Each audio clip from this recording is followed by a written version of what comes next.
Right, welcome back. So in this video we are going to look at how to factorize a trinomial. So before you can factorize a trinomial, there's two things you first have to check for. Firstly, is it in the standard form of a trinomial, which means there is an x squared, something x, and then a number, a constant. Alright, so that's the first thing you have to check. Then the second thing you have to check is that there is no common factor hiding in between. Alright, so let's get started. Looking at the question I have here at number A, I have 3x squared minus 5x minus 12. So already I can see that this is in fact in the trinomial standard form.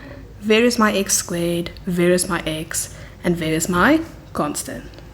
Now the second thing I have to check before I start is that there is no common factor, which in fact 3, 5, and 12 has no common factor.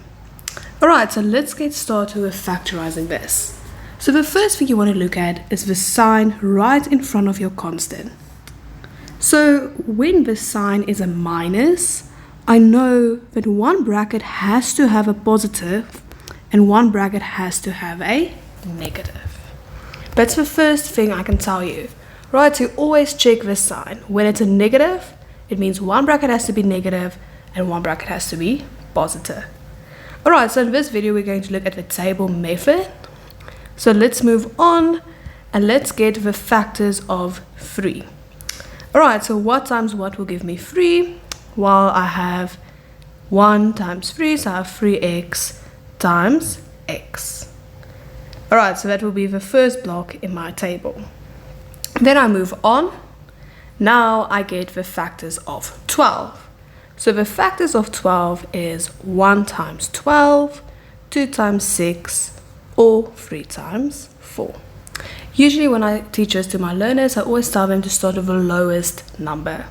Alright, the option you think will be the most common, which in this fact I think will be 3 times 4. So we're going to put in our 3 and we're going to put in our 4. Now you're going to cross multiply, which means you are going to multiply the 3x with a 4, and you're going to multiply the x with a 3. So 3x times 4 will give me 12x, and x times 3 will give me 3x. Now remember what we said, one has to be positive and one has to be negative. So when we check using these two numbers, will 12 minus 3x give me the 5x I'm looking for? In fact, it does not, because it gives me 9x. Alright, we can swap it around, check if that works. So say 3x minus 12x, and that in fact also gives me minus 9x. Neither of these are giving me the minus 5 I want. Alright, so now we go back to the drawing block. Let's erase all of this, and then we see what we can try. Alright, so if you see your first option does not work, before choosing another group, let's just remove this 3 and 4 and swap it around. So let's make it 4 and 3.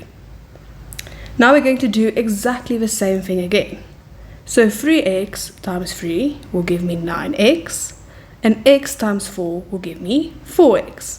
Alright, so now we go back. So let's see. Will 9x minus 4x give me negative 5x? No, it will not.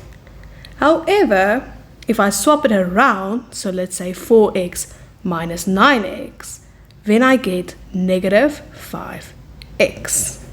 And that is in fact what I was looking for. I was looking for a negative 5x. Alright, so what do I do from here?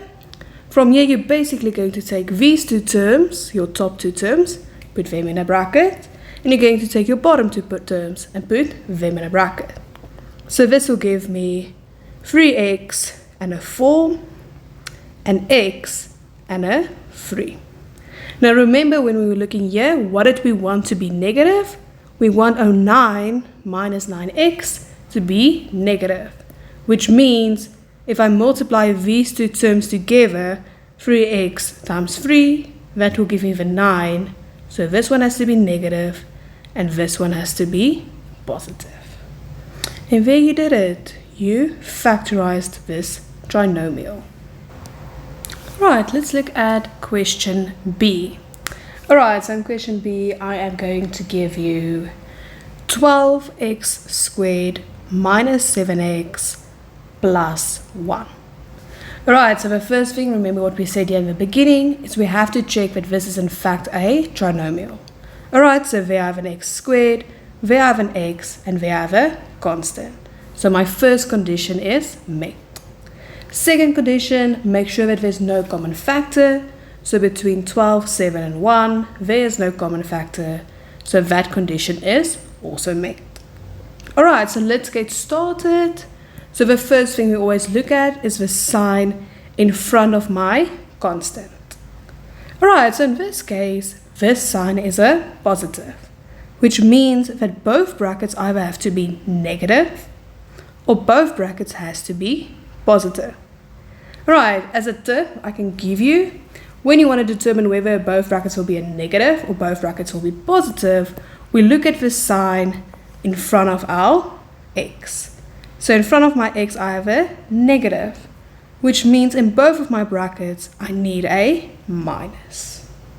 Okay, perfect. Now that we have that sorted, let's go and get the factors of 12 and 1. Alright, so the factors of 12 is 1 times 12, 3 times 4, and 2 times 6. And then the factors of 1 is quite easy. It's either 1 and 1. Alright, as I said in the previous section, always try and think, what do you think will be most obvious? Alright, so let's try 3 and 4 first. Okay, so I'm going to draw my table. And I'm going to put in 3x and 4x. Then I'm going to put in my factors, which is 1 and 1. And now we are going to cross multiply it. Ooh, terrible line. Okay, so if I multiply these two, 3x times 1 will give me 3x. And 4x times 1 will give me 4x. We said that both brackets has to be negative. So let's see, if I make both of these negative, what will it give me? So minus 3x minus 4x is minus 7x. And what was I looking for? I was looking for minus 7x. Perfect, so on the first try we already have this one. So we're going to put our first two terms into a bracket, so our top two, and then our second two into our second bracket. So this will then give me bracket 3x 1, another bracket 4x 1, and the fact that both of them has to be negative, I can just substitute my minus. Alright, so this is the first part of this. I'm going to do about 2 or 4 more examples in a second video.